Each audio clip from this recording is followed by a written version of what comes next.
Assalamualaikum warahmatullahi wabarakatuh.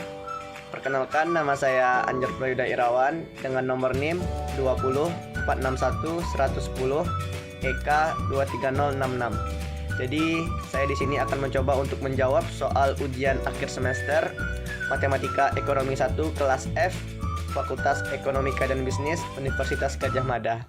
Baik, untuk tidak memperpanjang waktu, mari kita mulai soal yang pertama.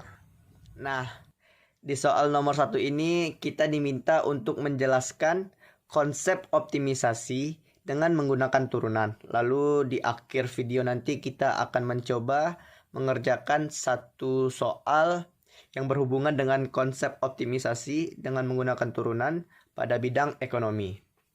Oke, langsung saja. Seperti yang kita ketahui, bahwasannya ekonomi merupakan a science of choice, yaitu sebuah ilmu pengetahuan yang berhubungan dengan pilihan, yang berhubungan dengan menentukan pilihan. Nah, di dalam pemodelan ekonomi inilah masalah yang paling sering dijumpai, yaitu menentukan pilihan yang paling optimum untuk mendapatkan keuntungan yang maksimum, kerugian yang minimum, biaya produksi yang minimum, dan lain sebagainya. Nah, masalah-masalah seperti inilah yang sering kita kenal dengan sebutan masalah optimisasi. Nah, seperti yang kita ketahui bahwasannya di dalam pemodelan ekonomi kita mengenal yang namanya fungsi biaya, fungsi penerimaan, fungsi laba, dan lain sebagainya. Nah, dari masing-masing fungsi tersebut kita diminta untuk menentukan nilai maksimum atau nilai minimumnya. Nah, nilai maksimum atau nilai minimum inilah yang sering kita sebut dengan nilai ekstrim. Lalu di masalah optimisasi ini kita akan menemui dua situasi, yaitu dengan kendala dan tanpa kendala. Masalah optimisasi dikatakan tanpa kendala apabila nilai X dapat dipilih sebarang bilangan real. Nah, begitu juga sebaliknya, masalah optimisasi dapat dikatakan dengan kendala apabila nilai X tidak dapat dipilih sebarang bilangan real atau ada nilai X yang membatasinya.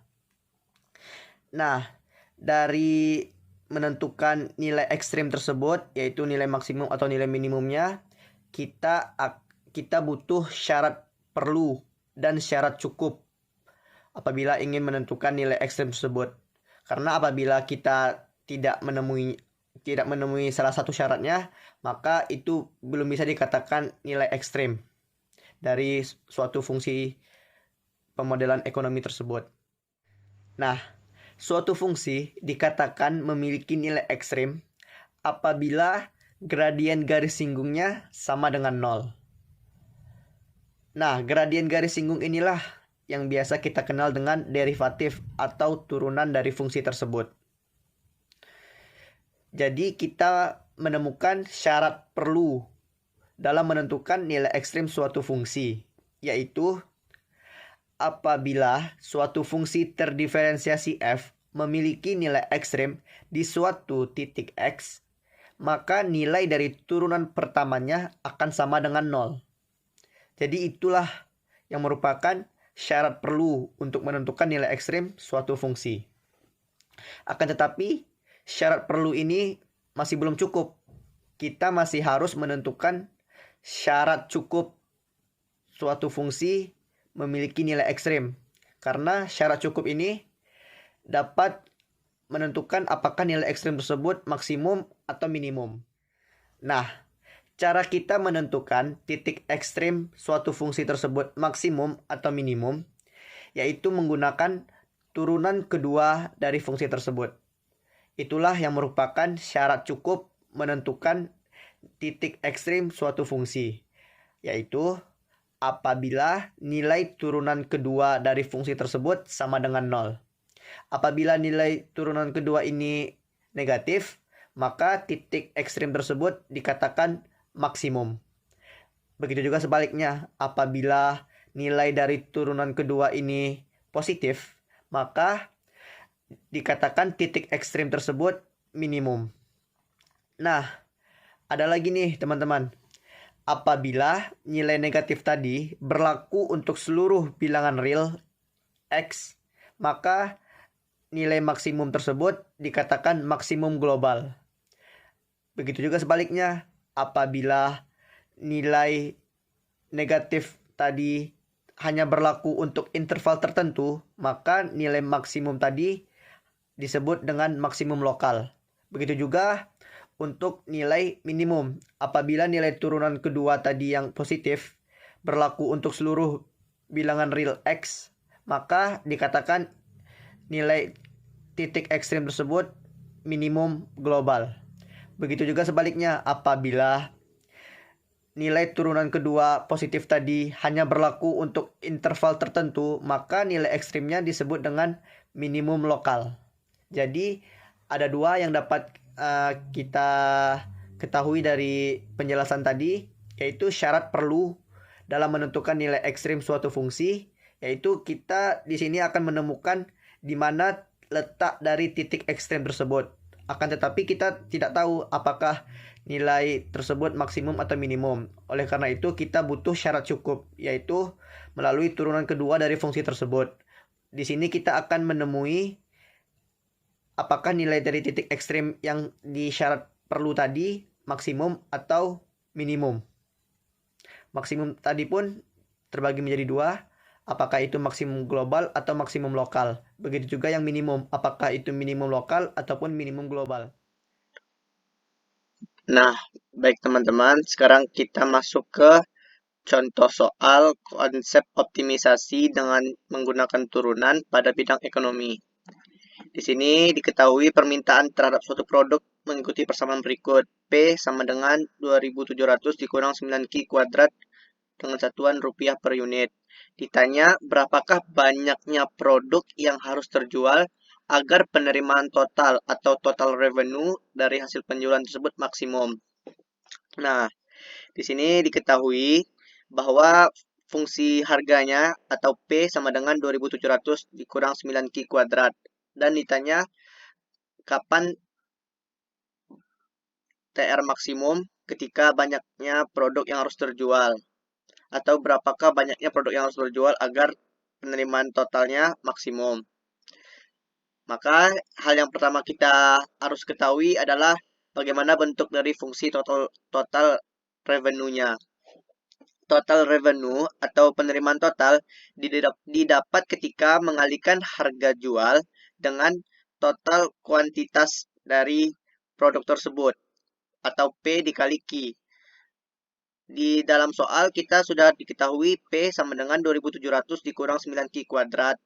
Lalu Q-nya tetap dalam bentuk Q, maka kita kalikan ke dalam 2.700 dikali Q, 2.700 Q dikurang 9Q kuadrat dikali Q kuadrat. Berarti dapat fungsi total revenue-nya 2.700 Q dikurang 9Q pangkat 3.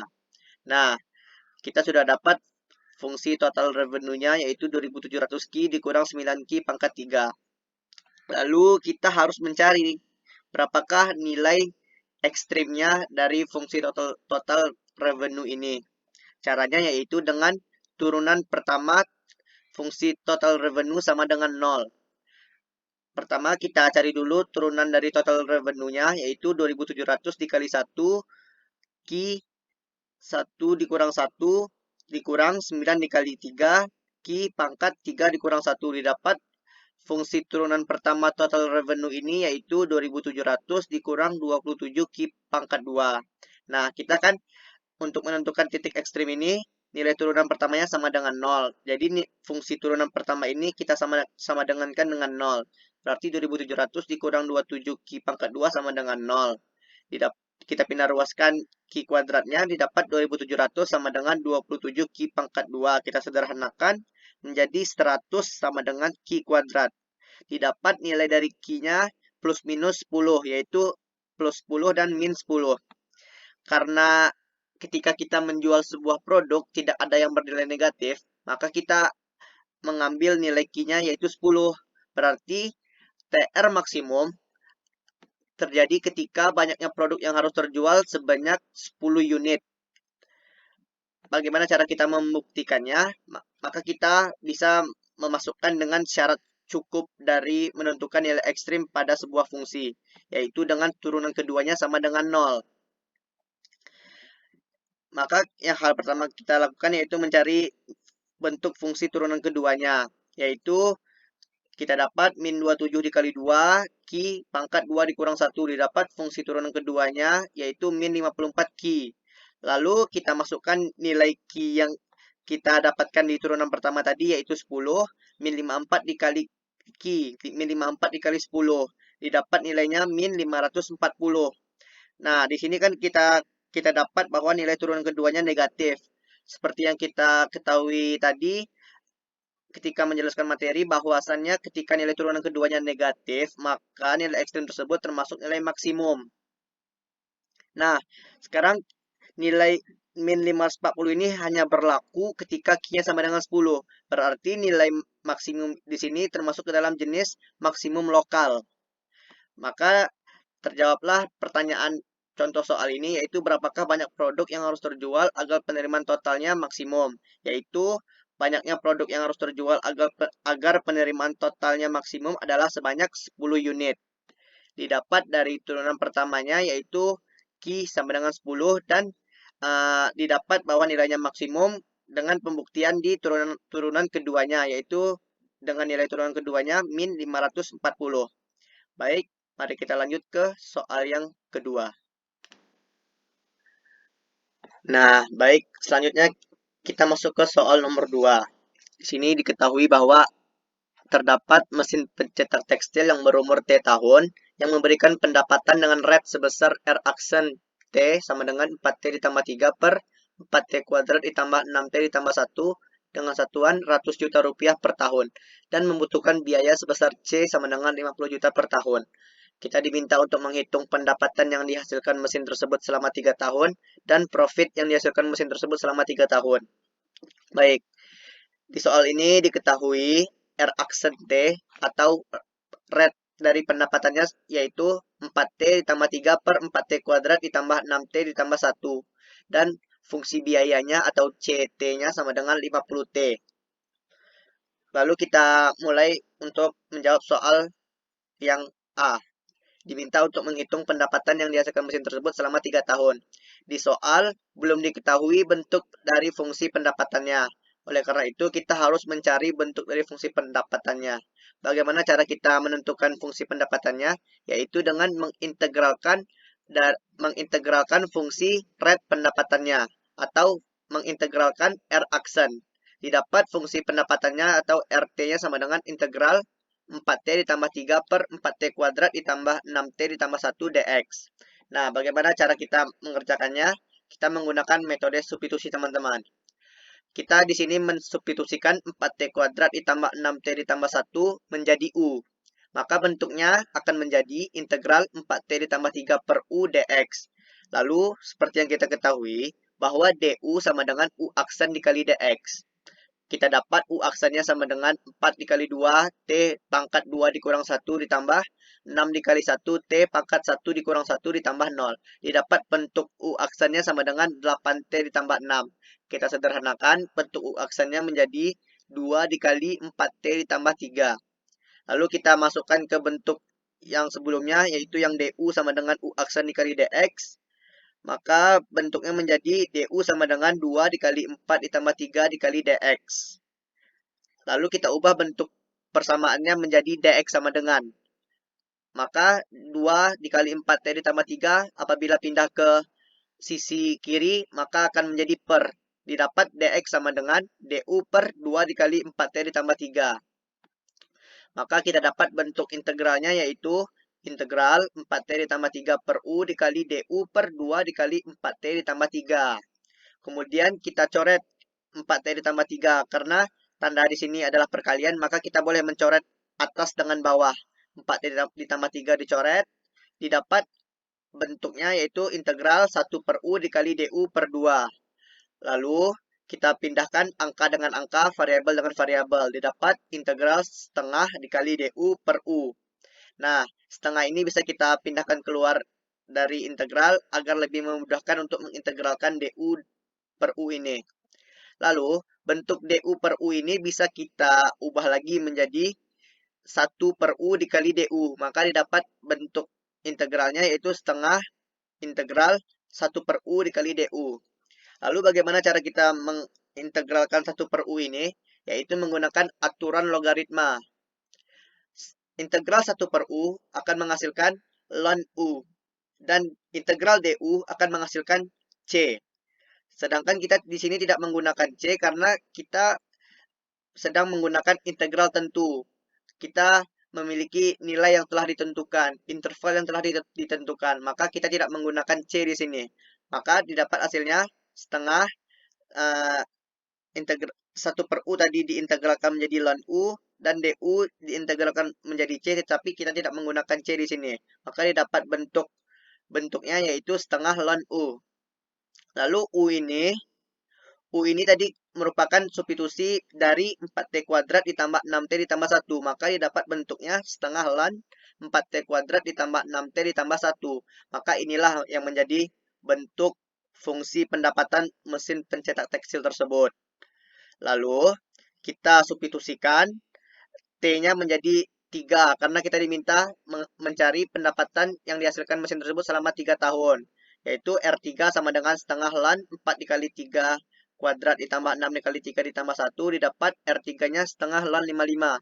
Didapat nilai dari pendapatannya selama 3 tahun yaitu 2,003666593 juta rupiah. Kita ubah ke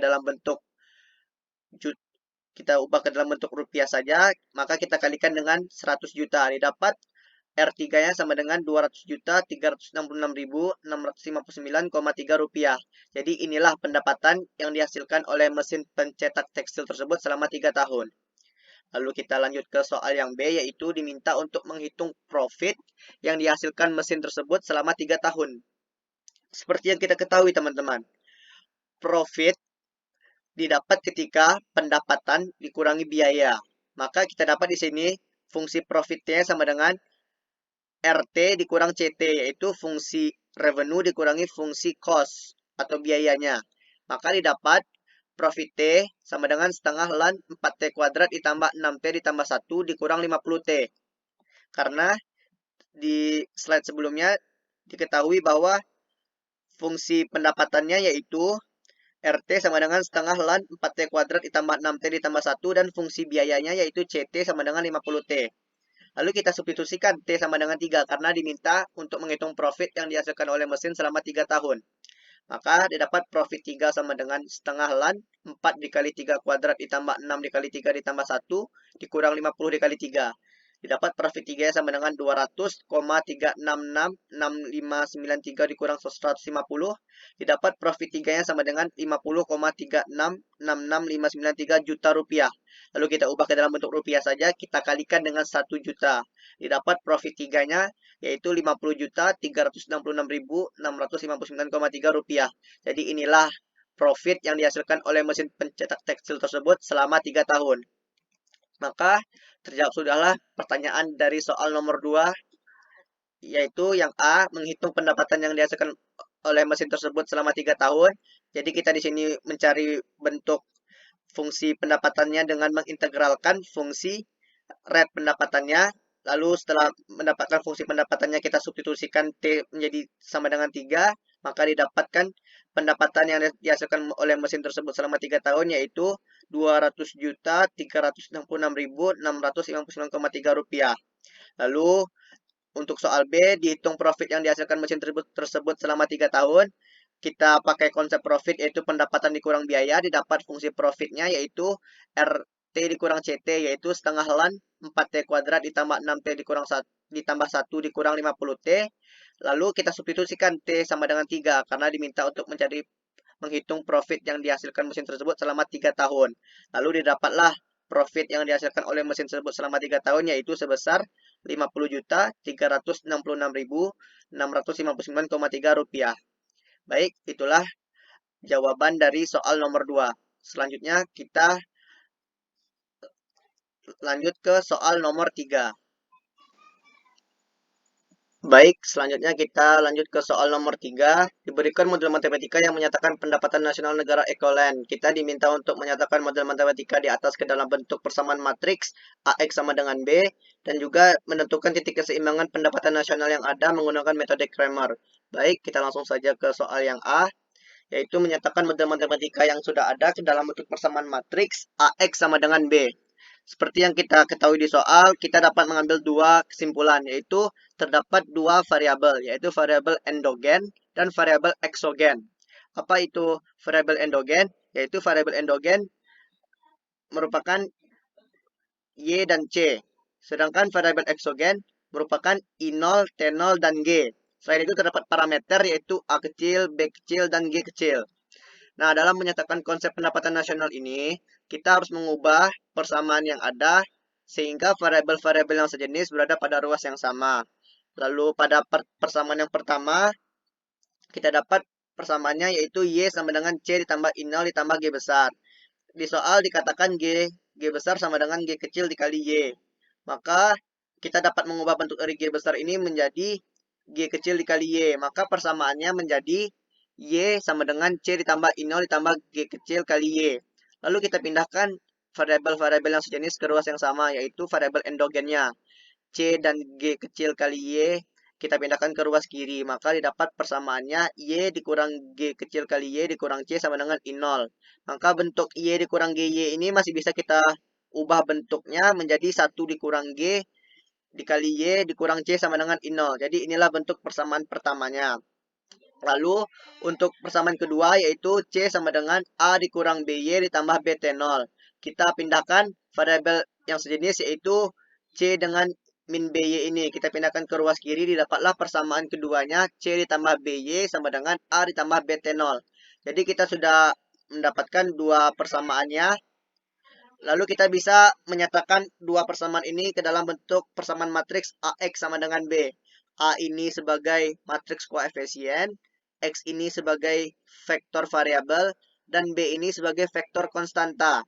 Nah, matriks koefisien ini merupakan koefisien-koefisien dari variabel endogen. Nah, seperti yang kita ketahui, pada persamaan pertama, koefisien dari variabel-variabel endogen Y dan C-nya yaitu 1 dikurang G dan min 1. Berarti kita pindahkan ke atas, 1 dikurang G dan min 1. Lalu untuk persamaan kedua, koefisien variabel endogennya yaitu B dan 1. Maka kita pindahkan ke bawah B dan 1. Dan untuk vektor variabelnya terdapat dua buah variabel endogen, yaitu Y dan C. Lalu untuk vektor konstantanya yaitu pada bagian di depan sama dengan yaitu I0 dan A ditambah BT0. Jadi inilah bentuk persamaan matriks AX sama dengan B. Ini bentuk matriks koefisiennya, ini bentuk vektor variabelnya, dan ini bentuk vektor konstantanya. Vektor variabel di sini merupakan variabel-variabel endogen yang terdapat di dalam persamaan. Baik, selanjutnya kita ke soal 3B. Kita di sini menentukan titik keseimbangan pendapatan nasional dengan metode Kramer dan sudah diketahui I0, A, T0, B dan G kecilnya. Lalu seperti yang kita ketahui bahwa bentuk persamaan matriksnya sudah kita dapat pada soal yang A. Lalu kita pindahkan ke sini yaitu bentuk persamaan matriks AX sama dengan B-nya.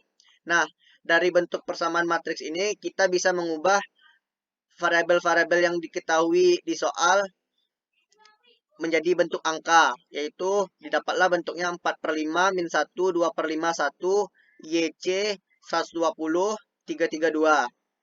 Nah, kita bisa menentukan titik keseimbangan ini menggunakan metode Kramer dengan tetap mempertahankan bentuk variabel atau bisa menggunakan dalam bentuk angka. Kita coba dengan menggunakan bentuk variabelnya. Seperti yang kita ketahui bahwasannya titik keseimbangan pendapatan nasional ini ada dua, yaitu pada Y dan C. Karena kita hanya terdapat dua buah variabel endogen di dalam ini. Berarti Y keseimbangan dan C keseimbangan. Lalu kita cari untuk Y keseimbangannya dulu. Nah, untuk Y keseimbangan ini didapat dari determinan A1 per determinan A.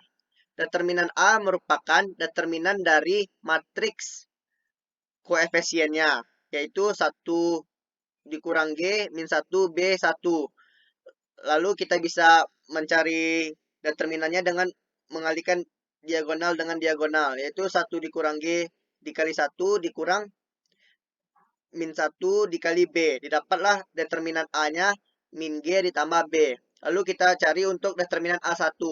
Determinan A1 ini merupakan determinan dari bentuk matriks di mana pada matriks koefisien yang ada, kolom pertama kita ganti dengan vektor konstanta yang ada, sehingga bentuk matriks A1 ini yaitu I0, A tambah BT0, min 1 dan 1. Lalu kita cari determinannya dengan mengalihkan diagonal dengan diagonal. I0 dikali 1 dikurang min 1 dikali A ditambah BT0. Didapatlah bentuk matriks A1-nya I0 ditambah A ditambah BT0. Nah, seperti yang kita sebutkan di awal tadi, bahwa untuk mencari Y keseimbangan dengan determinan A1 per determinan A, kita sudah mendapatkan bentuknya, yaitu determinan A1 I0 ditambah A ditambah BT0, dan determinan A-nya 1 dikurang G ditambah B. Nah, karena di soal sudah diketahui angka-angkanya, I0 sama dengan 120, A sama dengan 300, BT0 sama dengan 2 per 5 dikali 80 per 1 dikurang G-nya 1 per 5 ditambah B sama dengan 2 per 5. Maka didapatlah bentuknya 452 per 6 per 5. Didapatlah 452 dikali 5 per 6. Didapat hasilnya 376,67. Jadi inilah nilai dari Y keseimbangannya. Lalu kita mencari C keseimbangannya. Nah, di C keseimbangan ini matriksnya yaitu matriks koefisien yang ada. Lalu pada kolom kedua kita ubah menjadi vektor konstantanya. Jadi bentuk matriks untuk variabel A2 ini 1 dikurang G, I0, B, A tambah BT0. Jadi untuk mencari determinannya kita kalikan diagonal dengan diagonal. 1 dikurang G dikali A tambah BT0 dikurang I0 dikali B. Didapatlah bentuk determinan A2-nya A ditambah B dikali T0 dikurang I0 dikurang G dikali A tambah BT0. Didapatlah ini bentuk determinan A2-nya. Dan determinan A-nya sudah kita ketahui di penjelasan sebelumnya, yaitu 1 dikurang G ditambah B. Nah, seperti kita ketahui untuk mencari C keseimbangan yaitu determinan A2 per determinan A. Kita masukkan nilai-nilai yang sudah diketahui dan kita ubah variabelnya menjadi angka yang sudah diketahui dalam soal. Didapatlah nilainya 217,6 per 6 per 5. Berarti kita ubah bentuknya menjadi 217,6 dikali 5 per 6. Didapatkan nilai C keseimbangannya 181,33. Nah, tadi kan kita mencoba dengan tetap mempertahankan bentuk variabelnya. Hasilnya tetap akan sama ketika kita langsung menggunakan angka. Bisa kita coba di pembahasan selanjutnya ini. Kita ubah dulu determinan A-nya. Karena sudah diketahui di sini kan 4 per 5 min 1, 2 per 5, 1. Kita ubah ke dalam bentuk angka dan kita cari determinannya. 4 per 5 dikali 1 min 1 dikali 2 per 5. Didapat hasilnya 6 per 5. Jadi ini nilai dari determinan A-nya. Lalu untuk determinan A1 kita ubah kolom pertama menjadi vektor konstanta. Sudah diketahui di dalam soal, vektor konstantanya ini kita ubah kolom pertamanya.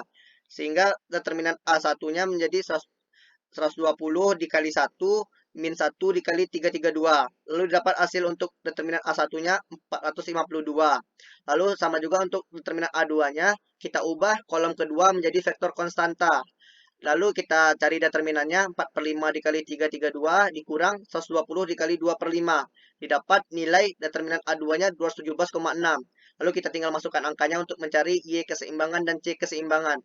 Yaitu dengan determinan untuk Y keseimbangan, determinan A1 per determinan A, yaitu 452 per 6 per 5. Hasilnya 376,67. Akan sama ketika tetap mempertahankan bentuk variabelnya. Begitu juga untuk C keseimbangan. Caranya itu determinan A2 per determinan A. 217,6 per 6 per 5. Didapat hasilnya 181,33. Sama juga hasilnya seperti ketika kita mempertahankan bentuk variabelnya. Nah, jadi teman-teman, itulah pembahasan untuk soal nomor 3 ini. Sekian dari saya. Apabila ada yang kurang, saya mohon maaf. Wabillahi taufiq wal hidayah. Assalamualaikum warahmatullahi wabarakatuh.